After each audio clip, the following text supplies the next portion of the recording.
How to rekindle your marriage, according to experts.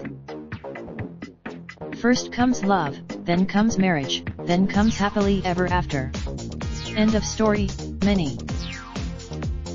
To keep the happy connection that made you say I. There may be a time when your partner, and never apologized for it. Maybe they even spouses.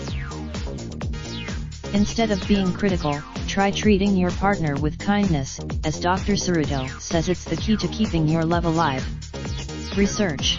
According to, projection is a psychological defense mechanism that people use to cope with difficult feelings and emotions. Some examples: what qualities about your spouse do you admire or feel amused by?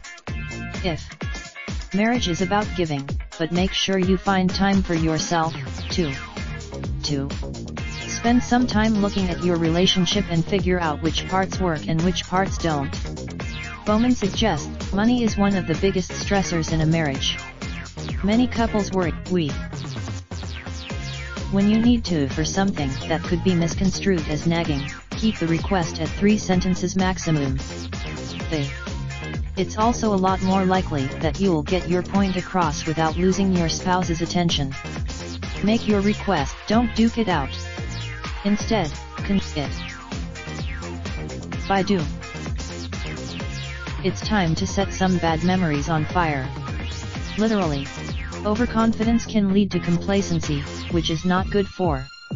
According to Anders, this one isn't as macabre as it sounds.